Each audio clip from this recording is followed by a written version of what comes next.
शुरू हो गई देश की जनगणना। पूरी तरीके से डिजिटल होगी जनगणना। 1 मई तक सेल्फ एनुमरेशन की सुविधा। 2 मई से शुरू होगा घर घर सर्वे। आप खुद भर सकते हैं 33 सवालों के जवाब। मोबाइल या कंप्यूटर से खुद दर्ज करें अपनी जानकारी। पोर्टल पर रजिस्ट्रेशन के लिए मोबाइल नंबर जरूरी।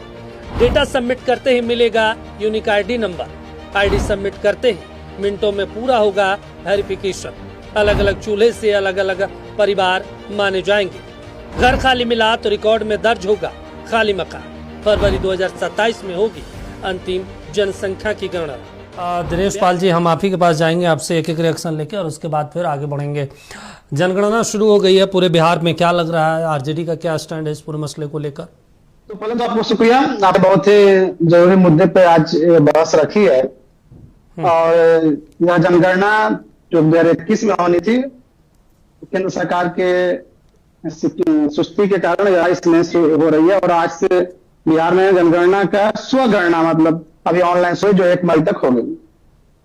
हम लोग यानी कि हमारी पार्टी के नेता आदरणीय राष्ट्रीय अध्यक्ष लालू जी और आदरणीय कार्यालय अध्यक्ष तेजस्वी जी लंबे समय से मांग करते रहे हैं कि जनगणना जब हो तो जातीय जनगणना हो, क्योंकि जब बिना जाति की गणना के जनगणना अधूरी है, पूरी नहीं है। और इसके लिए बिहार में आपने देखा कि महागठबंधन की सरकार जब थी तो सर्वसम्मति से 2023 में एक गणना हुई थी। अभी जो 34 प्रश्नों का जो स्वगणना हो रहा है, मैं उसको देख रहा था, तो उसको देखते हुए जो हम लोग की शुरू से एक संदेह हो रहा है केंद्र सरकार को लेकर कि केंद्र सरकार अप्रैल 25 में घोषणा तो की कि हम जातिगत जनगणना करवाएंगे, लेकिन जब 13 नंबर के सवाल पर जाएंगे तो 13 नंबर सवाल पे 3 विकल्प आ रहे हैं, अनुसूचित जाति, अनुसूचित जनजाति और अन्य। तो यहाँ पर संदेह खड़ा हो रहा है कि क्या वाकई केंद्र सरकार जाति जनगणना करेगी या नहीं करेगी, क्योंकि यहाँ पर ओबीसी भी जोड़ा जा सकता था, लेकिन केंद्र सरकार क्यों नहीं जोड़ी, यह एक सवाल और एक संदेह खड़ा होता है। जब SC ST की कॉलम है तो वहां ओबीसी कॉलम दिया जा सकता था। दूसरी 2-3 बातें और जो है कि अधूरा दिख रहा है कि अगर एक साथ ही जो जनगणना और 34 सवालों के साथ उसके साथ 2-3 सवाल और जोड़ना बहुत जरूरी था। नौकरी में किस वर्ग की क्या भागीदारी है, सब नौकरी नहीं रखा गया, जबकि मकान, दीवार, शौचालय का मतलब बहुत सूक्ष्मता से विकल्प दिए गए हैं, लेकिन जमीन का विकल्प नहीं दिया गया है, नौकरी का विकल्प नहीं दिया गया है, ओबीसी का विकल्प नहीं दिया गया है। तो इससे लग रहा है कि जो भाजपा के प्रवक्ता मोहतरमा जो बोल रही थी और जदयू के जो प्रवक्ता कह रहे थे कि विपक्ष सत्ता पक्ष के किसी फैसले का स्वागत नहीं करता। मुझे अच्छी तरह से याद है कि 30 अप्रैल को आरजेडी के यहाँ पटना में नेता प्रतिपक्ष आदरणीय तेजस्वी जी के साथ हम सभी प्रवक्ता, जितना आरजेडी के प्रवक्ता थे, मीटिंग चल रही थी। और उसी बीच अचानक कैबिनेट का फैसला आया कि जातीय जनगणना होगी। उसका पार्टी ने जोरदार स्वागत किया, पटाखे फोड़ के स्वागत हुआ, मिठाई बांटा गया, आपस में मिठाई एक दूसरे को खिलाकर बधाई दी गई। क्यों? क्योंकि हम लोग शुरू से 19वीं सदी के 1996 के जो जनता पार्टी थी उस समय से बात चल रही थी, और कांग्रेस के समय भी बात हुई, और 2011 की जनगणना में एक सर्वेक्षण अलग से हुई भी थी। क्योंकि हम लोग, हमारी पार्टी का लंबे समय से मांग रहा है कि जातिगत जनगणना हो, क्योंकि जब मंडल कमीशन का लागू हुआ 90 में, उस समय भी, और जब भी ओबीसी का 2006 में जब विश्वविद्यालयों में आरक्षण लागू हो रहा था, तब भी कई बार कोर्ट ने जातिगत आंकड़ों की कमी महसूस की, और कई बार उन्होंने कहा कि जातिगत आंकड़े होने चाहिए। बिल्कुल। तो जब हम ओबीसी आरक्षण दे रहे हैं और जब हम कोई नीति बना रहे हैं, जब तक हमारे पास आंकड़े नहीं होंगे तब तक हम कैसे सही से नीति बना पाएंगे। तो इन लोग कह रहे हैं स्वागत नहीं किया, इन लोग से ज्यादा जोरदार तरीके से स्वागत किया, क्योंकि वह स्वाभाविक तौर पे जो जातिगत जनगणना का मुद्दा था वो हमारे पार्टी का था, हम लोगों का, समाजवादियों का, और जो सेकुलर पार्टियां थी वो लोग मांग करते थे। और भाजपा तो शुरू से जातीय जनगणना का विरोध करती रही है। मंडल कमीशन के बाद जो कमेंडल यात्रा निकला वो भी देखा। भाजपा की प्रवक्ता कह रही थी कि आज महिला आरक्षण बिल गिर गया, उस पर उन्होंने बेचारे दुख व्यक्त कर रही थी। वो पूरा देश जान रहा था कि यह जो 2 दिन का विशेष सत्र बुलाया गया वह पास नहीं होने वाला, बस एक तरह का कुछ खास का बोलते षड्यंत्र के लिए वह बुलाया गया था, उसका कहीं और प्रोपेगेंडा के लिए किया जा रहा था। क्योंकि जब जो कुछ चीजें थी परिसीमन और जनगणना के बाद, आप याद कीजिए जब 23 में नारी शक्ति अधिनियम आया था तब पास हो गया, और उसी समय खुद भाजपा ने कही थी कि हम इसको 10 साल बाद लागू करेंगे जब नए जनगणना के आंकड़े आ जाएंगे। बिल्कुल। और हम लोग की पार्टी शुरू से 96 में दरिगा यूपीए के समय भी जब महिला आरक्षण की बात हुई और आज भी हम यही बोल रहे थे 33% महिला। हम तो कह रहे हैं, हमारे नेताजी तेजस्वी जी ने भी आज ने ट्वीट किया है कि हम तो 50% की मांग करते हैं, 50% आरक्षण लागू कीजिएगा, आधी आबादी है महिलाओं की, लेकिन उसमें कोटा होना चाहिए। सब महिलाएं एक जैसी। हर चीज में आप लोग पहले एक ना एक वो रख देते हैं, शर्त रख देते हैं कि हम ये करेंगे, आप तभी हम ये समर्थन देंगे। देखिए जब आप भागीदारी की बात कर रहे हैं, महिला को भागीदारी दे रहे हैं, तो हम महिला को चाहेंगे कि हर तबके की महिला वहां पहुंचे, उसके लिए सुरक्षित हो। और ये बात कर रही थी पार्टी तो आपको ऐसा क्यों लगता है कि अगर 50% हम दे देंगे और स्पेसिफाई नहीं करेंगे, जब हम किसी आरक्षण नहीं देंगे तो वहां पे लोग नहीं आएंगे, उनके लिए तो और दरवाजा खुल जाएगा, जो लड़ सकते हैं, जो संघर्ष कर सकते हैं, उनके लिए और आसान हो जाएगा। मतलब आपको लगता है आरक्षण मिलेगा तभी वो आगे बढ़ेंगे? इसका एक उदाहरण आपको हम देते हैं। अगर आप देश के खासकर केंद्रीय विश्वविद्यालयों का इतिहास उठाएंगे तो आप उसमें देखेंगे कि केंद्रीय विश्वविद्यालयों में ओबीसी आरक्षण है, SC ST आरक्षण है, उसके बाद भी NFS के नाम पे उन्हें बहाल नहीं किया जाता है। अगर मान लीजिए आरक्षण नहीं होता तो आपको बता दें कि आज SC ST OBC के एक प्रोफेसर का दिखना भी मुश्किल हो जाता किसी यूनिवर्सिटी में। तो जहां आरक्षण नहीं है, जहां आरक्षण है वहां भी NFS घोषित कर दे रहे हैं। और बिना आरक्षण के आप चाह रहे हैं गरीब के जो हाशिए पे है कि महिलाएं हैं, वो एक संपन्न और क्या बोलते जो आगे बहुत विकसित परिवार है, उसकी तुलना में वो संघर्ष कर पाए, यह आसान बात नहीं है। आपको उदाहरण के तौर पर एक और बता देते हैं। अगर आप इसका नुकसान भी तो होता है ना दिनेश जी, इसका नुकसान भी है। मैं तो कई ऐसे परिवार को जानता हूं जो IAS अधिकारी हैं, कोई IPS हैं, कोई प्रोफेसर हैं, और उनके 2-2, 3-3, 4-4 बच्चे आरक्षण का फायदा उठा रहे हैं। उन्हीं के बगल में हम, उन्हीं के कास्ट में हम देखते हैं बेचारा खाने के लिए पैसे नहीं है। तो आपको तो ये भी तो करना पड़ेगा, ये भी तो मांग उठाना पड़ेगा ना कि वैसे लोगों को हटाइए और वैसे लोगों को दीजिए जिनको जरूरत है। आप तो वो लोग वो चीज तो मांग नहीं करते कभी भी। देखिए आप देखिए, आप आरक्षण की व्याख्याएं गलत कर रहे हैं। आप आरक्षण को गरीबी उन्मूलन योजना मत समझिए। आरक्षण एक भागीदारी की बात है और सरकार का दायित्व है कि जो खाने को मर रहा है उसको खाने को मिले। या सरकार का नैतिक कर्तव्य बनता है, चाहे राज्य की चाहे देश की है। दूसरी बात, आप जो कह रहे थे महिला आरक्षण की बात है, जो भागीदारी की, बिहार में पंचायती चुनाव में महिला आरक्षण है। महिला आरक्षण होने के बाद तब महिलाओं की जो क्या बोलते हैं अति पिछड़ा या SC ST की महिलाएं हैं, उनकी भागीदारी दिखने लगी। वरना अगर नहीं था तो पूछिए जरा, पता कर ले बिहार का इतिहास, देखिए कितनी महिलाएं मुखिया थी, कितनी जिला पार्षद थी। तो बिना आरक्षण के अति पिछड़ा या SC ST जो की महिलाएं थी, वो चुनाव में नहीं टिक पाती हैं। आप चेयरमैन उठा के देख लीजिए, नगर निकाय का जो चेयरमैन का पद होता है, उससे कहाँ आ पाती है? नहीं आ पाती है, क्योंकि चुनाव बहुत महंगा हो गया है और चुनाव के संसाधनों का जो तुलनात्मक जो भेद है, जो गहराई है, चलिए ठीक है, 10% लोगों के पास बड़े भागीदारी के संसाधन है और कुछ के पास बहुत कम है। तो बिना जाति आप जैसा बात बोल रहे हैं ना कि 10% के पास उनके पास संसाधन ज्यादा है, आप ही की रिपोर्ट थी जब जातीय जनगणना आप लोगों ने करवाया था पूरे बिहार में, सबसे ज्यादा तो गरीब आपको स्वर्ण ही मिले थे, वहां उनको आवास नहीं था। क्या रिपोर्ट आप भूल गए? आप ही लोगों की सरकार ने करवाया था ना।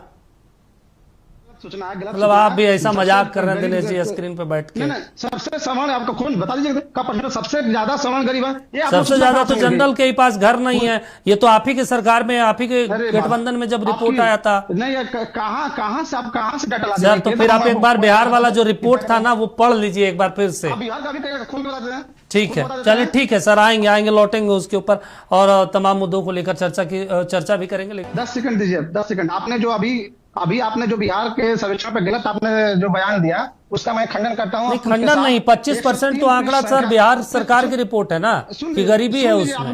मेरे पास खुला हुआ दिखा देते हैं आपको। 123 पृष्ठ संख्या 103 नंबर पे साफ लिखा हुआ है कि जो 2 या 2 से अधिक कमरा वाला जो पक्का मकान है, सामान्य वर्ग को 51.54 है, उसके बाद पिछड़ा वर्ग को 43.47 है, उसके बाद अत्यंत पिछड़ा वर्ग को 32.61 है, अनुसूचित जाति को 2.26 है, अनुसूचित जनजाति को 25.81 है। तो आपको कैसे आप कम लग गया? वहाँ 50+ है, यहाँ सब 40 के बिलो दिख रहे हैं आपको। आप कैसे बिहार के सर्वेक्षण में ऐसा आंकड़ा रिपोर्ट आया है? हमने तो कहा ना सर कि सवर्णों में भी 25% गरीबी है, आप लोगों को दिखता नहीं कभी। हमने तो, ये तो बिहार सरकार की रिपोर्ट है ना, 6,000 रुपए मासिक कमाई है उन लोगों की सर। अरे गरीब हम ही नहीं कहे गरीबी नहीं, हम तो ही वही तो हम कह रहे हैं। तो आपको सबसे देखना पड़ेगा ना, गरीबी तो कोई जाति देख कर आती नहीं। हम तो ओबीसी में भी जानते हैं, अति पिछड़े में भी जानते हैं, धानुक समाज में भी जानते हैं, जिनके पास करोड़ों रुपए की संपत्ति है। दीपक तो आपको तो उसी हिसाब से देखना पड़ेगा ना। दीपक जी सुन लीजिए, जब आंकड़े आए थे उसके बाद केंद्र नीतीश जी ने कहा था कि जो 94 लाख परिवार गरीब हैं, जो उनको 2-2 लाख दिया जाएगा, तो उसमें जाति नहीं देखी गई थी। हाँ। गरीब परिवार को देने की बात हुई थी। जब गरीबी उन्मूलन की बात आती है तब जाति नहीं देखी जाती है। मामला आरक्षण और गरीब जोड़ मत दीजिए, भागीदारी अलग चीज होती है, ठीक है, और गरीबी उन्मूलन अलग चीज होती है। चलिए ठीक है, हम आरक्षण में हम बस आपसे यही समझना चाह रहे हैं भाई, इस देश में जब 75 साल 80 साल बाद भी हम लोग चर्चा कर रहे हैं आरक्षण को लेकर, कभी भी आर्थिक नीतियों पे नहीं बात करते कि हमारा सिस्टम कहाँ जा रहा है, कैसे कैसे लोग हमने एंट्री कर लिए हैं सिस्टम में, तो फिर यही सब होगा। खैर अमिताभ जी, एक महत्वपूर्ण चीज है, कांग्रेस पार्टी लगातार सवाल उठाते रहती है, चाहे सरकार कोई भी योजनाएं लेकर आ जाए। जनगणना बिहार में हो रही है और जो मैंने पूरा डिजिटल प्रक्रिया देखा है, कांग्रेस पार्टी इसका समर्थन कर रही है। किसी को टारगेट कर रहे हैं, कैसे कैसे लोग आप कहीं ना कहीं आरक्षण का विरोध कर रहे हैं। नहीं, हम कुछ नहीं कर रहे हैं सर, हम कुछ नहीं कर रहे हैं। आपने जिस भाव से कहा, कैसे कैसे लोग आ गए, मतलब क्या कहना चाह रहे हैं? नहीं, आप लोग भी तो ऐसे ही देखते हैं ना नजरिए से कि भाई वहां पे नहीं आ रहा है, ऊपर वाले ने सिस्टम में आने नहीं दिया। आप भी तो उसी तरीके से देखते हैं ना। कौन रोका है सर? कौन रोका है? किसी को थोड़े रोका है। यहाँ पे जिसके पास जितनी शक्ति होगी, जितना संघर्ष होगा, जितना एजुकेशन होगा, आगे बढ़ जाएंगे। जिनका सर दिनेश जी, व्यक्तिगत ना होइए। लालू जी तो पिछड़े थे, बहुत पिछड़े, गरीबी से निकले, बिहार के मुख्यमंत्री बने, किसी ने रोका क्या उनको? कोई नहीं रोक पाया। आज सम्राट जी बहुत पिछड़े समुदाय से बने हैं मुख्यमंत्री, कि कोई रोक पाया क्या? जिसके अंदर काबिलियत होगी उस कुर्सी पे बैठे जाएगा सर। वहां कोई आरक्षण, कोई जाति काम नहीं करेगा। चलिए ठीक है सर। दीपक जी तो महिलाएं राष्ट्रपति और मुख्यमंत्री प्रधानमंत्री भी रही हैं, तो आपने आपका कहना है महिला आरक्षण भी ना हो, मतलब आप गजब का तर्क दे रहे हैं भाई। अरे सर, तो आरक्षण तो आज तो अब देखिए, आप जो सवाल उठा रहे हैं, आश्रित जी मुस्कुरा रहे हैं, आरक्षण तो आज लेकर आए, आप लोगों ने गिरा दिया। चिंता थी तो कर देते पास, क्या दिक्कत था? 23 में पास हो चुका है, हम तो कह रहे हैं अभी भी कर देते, क्या दिक्कत था? ठीक है दिनेश जी, दिनेश जी ठीक है। अमिताभ जी, आप लोग समर्थन कर रहे हैं जो पूरे बिहार में हो रहा है और पूरे देश भर में? सबकी भागीदारी जरूरी है। दिनेश जी, एक और महत्वपूर्ण सवाल उठता है कि कई बार हमने जब पूरे बिहार में जातीय गणना हुई थी, उस दौरान हमने देखा कि जो भाई बीएलओ थे, जो कर रहे थे इस पूरे काम को, वो किसी टोले मोहल्ले में गए, देखे, कई लोगों ने उनसे जवाब मांगा, लोगों ने नहीं दिया, डांट के भगा दिया। तो ऐसी स्थिति में जो होता था, अपने मन में वो डाल देते थे और उसके बाद रिपोर्ट सबमिट कर देते थे। अब ये पूरे देश का हो रहा है। अगर ऐसी स्थिति में गए, वहाँ पे कई लोगों ने नहीं माना, अपने मर्जी से डाल दिए, तो फिर तो सरकार के लिए एक दुविधा खड़ी हो जाएगी। डेटा तो जुट जाएगा, लेकिन पता चला उसमें 20%, 10%, 5% फॉल्स डेटा हो गया। देखिए दीपक जी, पहली बात तो कि आपने जो कहा कि बिहार में ऐसा कई जगह आ रही थी, हो सकता है 2 घटनाएं आई हों, बहुत ज्यादा नहीं आई थी, लेकिन इसे जो अधिकांशतः जो जाते हैं सर्वेक्षण करने, वो उसी पंचायत के टीचर होते हैं या कर्मी होते हैं जो आसपास के होते हैं। तो उसमें से अधिकांशतः लोग जानते हैं, कुछ पूछते हैं, कुछ हो सकता है छूट जाता हो, लेकिन बहुत लोग छुपाने वाली स्थिति में नहीं होते हैं। जो जमीन का मामला आता तो जमीन छुपा सकते थे, लेकिन जमीन कॉलम में नहीं दिया गया है। दूसरी बात, आशीष शर्मा जी ने कहा कि जातिगत जनगणना होकर है, कोई रोक नहीं सकता है। जातिगत जनगणना की सब तो मांग ही कर रहा है। कोई पार्टी नहीं होगी, कोई आदमी नहीं होगा जो जातिगत जनगणना का विरोध कर रहा है। लेकिन हम लोग का सवाल यही है कि जाति जनगणना, जब बिना जाति पूरी जनगणना हो रही है, तो जाति जनगणना हुआ कैसे? आशीष जी बार-बार कह रहे हैं कि बिहार में जातिगत जनगणना को कोई रोक नहीं सकता। भाई हम तो वही कह रहे हैं, गणना में भी जाति तो पूछ ही नहीं रहे हैं। जब तक आप जाति पूछेंगे नहीं, तब तक जाति जनगणना मानी नहीं जा सकती है। और इस जनगणना में सबसे महत्वपूर्ण चीज जाति ही है। दूसरी बात, आशीष जी ने कहा कि महिलाओं के दिमाग में जाति भर दी जाती है, नहीं मानती है। भाई आप बिहार में रहती हैं, किस दुनिया में रहते हैं? बिहार कौन बिहार का है जो जिसकी महिला को जाति पुरुष भर दे रहे हैं, महिला जाति नहीं मानती है? आप कहाँ ऐसा पढ़ ली, कहाँ किस गांव में देख ली कि महिला जाति नहीं मानती है, जाति नहीं जानती है? अरे महिला के या पुरुष हो, सबका एक अपना वर्ग है और सब अलग, थोड़ा उसमें अंतर है। वो सभी महिलाएं बेहद खुश थी जब जाति पाति आप लोगों ने लाया। उस 33% में हर जाति और हर वर्ग को उसमें सुविधा मिलने वाली थी। मैंने ये नहीं कहा कि किसी को अपने जाति के बारे में जानकारी नहीं है या जाति को जानते नहीं है, पहली बात। और दूसरी बात, मैंने ये नहीं कहा कि वहाँ पे जब जनगणना होगा तो वहाँ पे जाति की बात नहीं होगी। ऐसा कोई भी एक डॉक्यूमेंट बता दीजिए। आप जब 7वीं 8वीं क्लास में पढ़ते हो और बच्चों का एडमिशन होता है, जाति की बात तो वहीं पे आ जाती है, वहीं पे मेंशन हो जाता है। ऐसा कोई भी डॉक्यूमेंट नहीं बना हुआ है देश के अंदर जिसमें जाति मेंशन नहीं है। तो जनगणना में जाति अपने आप ही आ जाएगा। आप लोग जैसी भी बातें कर रहे हैं, अगर किसी त्रुटि है तो उस त्रुटि को तुरंत ही देखा जाएगा। जाति के बिना जाति जनगणना कैसे हो सकती है? तो अगर कहीं पर कोई त्रुटि आपको मिस्टेक दिख रहा है तो उसका तो जरूर समाधान किया जाएगा। ठीक है मैडम, बोल आखिर तो इतना हल्की बात आप कैसे बोल लेती हैं? अपने आप आ जाएगा। अरे जो महिलाएं आपकी गांव में, सबका अलग अलग स्तर है, सबका अलग अलग मतलब परिवेश है, संसाधन है। आप एक महिला सबको कैसे जोड़ लेती हैं? आज दोनों में अंतर समझिए। जो परिवेश गाँव में होती है, शहर में रही, अब शहर की सब महिलाएं बराबर कैसे मान लेती हैं? और आपका अपने आप जाति आ जाएगी, कैसे आ जाएगी? आज तक 2 चरणों में होना है। पहले चरण में अभी मकान की गणना हो रही है, सुगन्ना। तो हम ठीक है, हम तो दीपक जी हम वही कह रहे हैं कि जब तक नहीं आ जाता तब तक संदेह हम नहीं करेंगे, होगा नहीं। हम करें से खड़ा होता है, अब करेंगे कि नहीं करेंगे, मनसा पे सवाल खड़ा होता है। आप एक साथी क्यों नहीं कर रहे? जब SC ST पूछ रहे हैं तो ओबीसी पूछ रहे हैं, क्या दिक्कत थी? अब जब शिक्षा पूछ रहे हैं, कंप्यूटर पूछ रहे हैं, गाड़ी पूछ रहे हैं, दीवार पूछ रहे हैं, चूल्हा पूछ रहे हैं, तो अब नौकरी पूछ रहे हैं, क्या दिक्कत थी? नहीं, एजुकेशन में मेरे ख्याल से इसमें नहीं पूछा जा रहा है। एजुकेशन में कंप्यूटर सब पूछ रहा है। हाँ, कंप्यूटर पूछ रहा है। हमने आज भरा, एजुकेशन कहीं नहीं था। हाँ जैसे जी तो मेरे कहने का मतलब है कि 2-3 कॉलम बचा है, शिक्षा, नौकरी, जमीन और जाति। तो 4 कॉलम बढ़ा देते भाई, काहे दोबारा फिर परेशान? क्या चाहते हैं? सरकार को सारा गोपनीय डेटा दे दिया जाए ना। चलिए ठीक है। जब आधार दे दिए तो आधार के अलावा कोई गोपनीय होता है क्या? चलिए ठीक है। मनोज जी आप कुछ कह रहे थे क्या? ठीक है मनोज जी, कुछ अपने गांव के ग्रुप में डाला कि भाई ये वेबसाइट है और इस पे भर लो, तो कई लोगों ने कहा नहीं ये फेक है, ये फर्जी है, हैक हो जाएगा, ये चीजें हो जाएगी। तो ये एक समस्या है अभी भी कि गवर्नमेंट वाले भी, आईडी भी लोग भरोसा नहीं करते थे। जागरूकता भी करने की जरूरत है, समय भी बहुत कम है। दौर जिस तरह से है, जिस तरह से लिंक आ रहे हैं फर्जी, कई तो हम देखते हैं कि नंबर जिनका सेव है वो भी वैसा लिंक भेज देते हैं। तो कहीं ना कहीं तो हम लोग जैसे जागरूक लोग हैं तो हम लोग कई बार थोड़ा अंतर समझ लेते हैं कि हाँ भाई कौन सही है कौन गलत है। लेकिन जो थोड़ा ग्रामीण परिवेश में है, जो थोड़ा कम मतलब फ्रेंडली है उसके साथ, उनको थोड़ा संदेह होना स्वाभाविक बात है। तो उसका जैसे अभी आज से शुरू हुआ है, आज विज्ञापन बिहार में मैंने देखा कि हर अखबार के एक पेज पर विज्ञापन छपा हुआ, अभी सरकार छपाई हुई है, तो वह धीरे धीरे वह गांव तक पहुंच जाएगा। तो लेकिन मेन मुख्य बात है कि जैसा कि कांग्रेस के प्रोग्राम ने कहा कि गांव के लोग सब भर लें ऑनलाइन, ऐसा नहीं है। लेकिन शहर के अधिकांशतर लोग ऑनलाइन भरने की कोशिश करें, गांव में भरेंगे।